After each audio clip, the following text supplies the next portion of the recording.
ngetoto nje iyodwa ingaxutshwe nalutho, ngetoto nje, ngengqantiza, ngento ecijile nje kuphela, ngento ecijile nje kuphela, sungazubulala umuntu. Hello, sanibona ngidumelang igama uZandi isibongo umfeka umalwandle lo lwandle kalola lwezibhekane zonihambela lekude phezulu.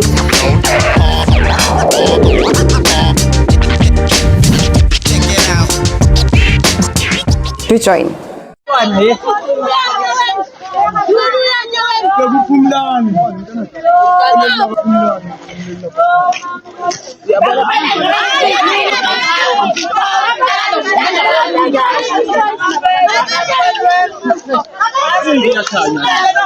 Askiza file nje yahlanya ubulele lento bazana kuqala ngizwa nawe kuqala ngizwa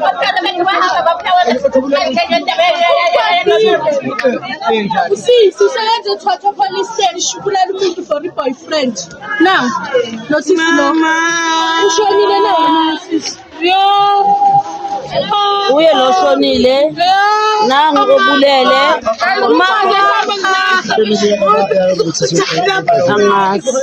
abakamfonela impilo nayi phela umuntu sisi wakhe sisi yakhe umuntu amazana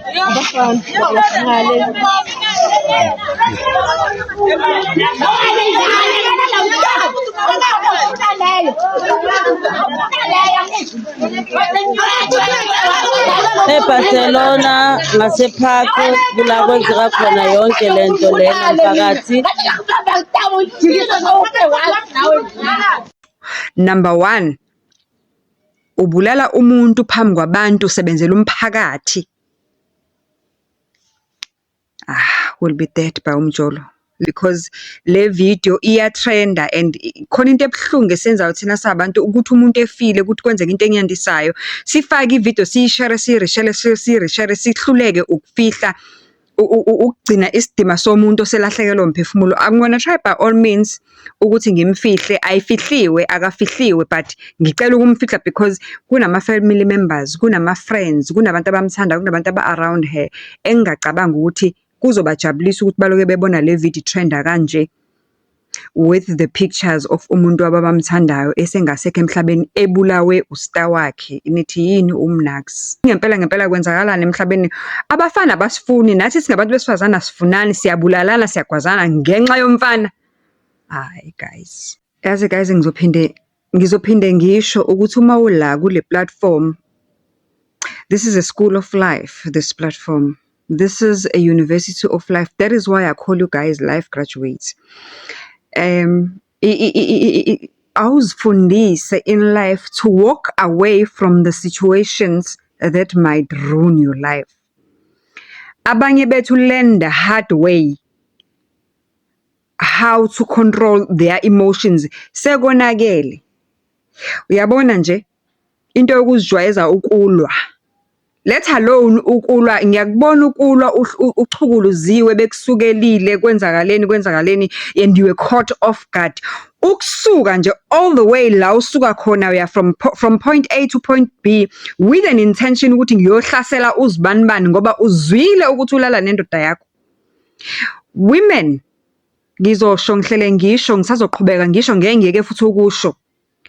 When will you learn to choose yourself?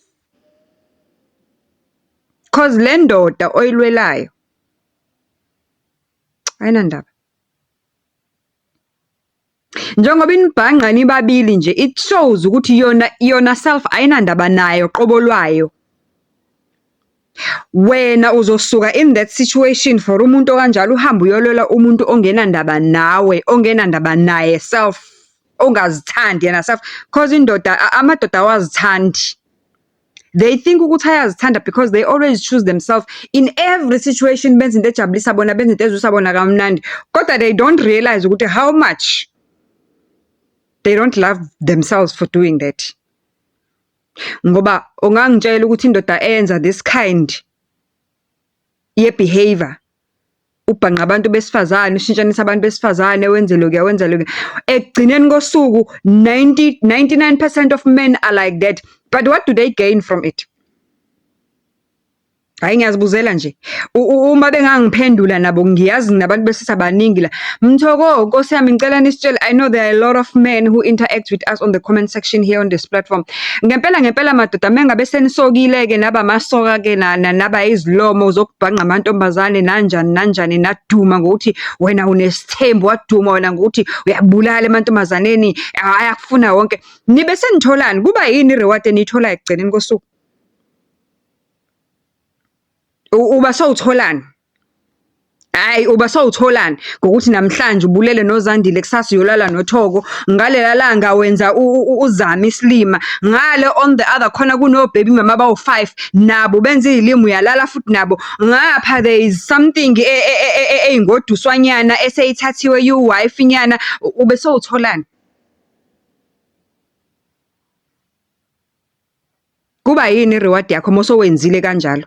Uziphula inhliziyo zalabantu besifazane ubahlukumeze to a point ukuthi baze bahambe bayobulalana bodwa, wena ube sowutholani as a man? Women in this platform, learn to choose yourself. Never ever fight for a man. Never ever fight for a man, no matter what the circumstance is. Never fight for a man. Ungayilwisa yona indoda qobolayo for ukugangela ngendlela oyilwisa ngayo mo unayo, kodwa phuma emntwini wesifazane umshayelana, umbulalelana, uzumgwazi umbulale azafe afele ukuthi ubumshabenyolwa umshayela ukuthi ulala nendoda yakho. Uzotholani for doing that? Lo sisi usebenzela umphakathi, uyiphoyisa, uyaziwe endaweni ukuthi uyiphoyisa, usebenzela umphakathi. Uhambile wayogwaza umnakweni wambulala. Kumsiza ngani manje yena self ngoba uyaxolisa? Lo muntu oxolisa kena sefile. Uzophelelwa umsebenzi, uzoboshwa uyodlala iziboshwa nje ejele, and iziboshwa kazi lifuna nokulibona iphoyisa ngoba that's their enemy. Uzoboshwa uyodlala iziboshwa manje ejele, wena kade ungapha komthetho but jikijiki sowungapha komthetho. What have you benefited out of it? Women, ngiyaphinda ngiyasho, learn to choose yourselves in any situation that does not add value and that does not benefit you. Learn to choose yourself. Ngeke ufe. Ewe kuzoba buhlungu kodwa ngeke ufe. Futhi angeke kube nestempe sobhala la kube uphawu sibewe la isiphongweni sakho kubona ngathi wena ube isilima and walked away from the situation that was not giving you joy. Learn to choose yourself. The moment women start doing that, abafana bazozibona nabo ukuthi bazidomu kangakanani ngalento abayenzayo, because nabo ayibabenefit, honestly speaking, le abayenzayo yokuhlukumeza abantu besifazane behambe bephuma bengena bebhanqa bezalisa beshiya benza konke lokho abakwenzayo, nabo self akubabenefit nganex. Women, learn to choose yourselves.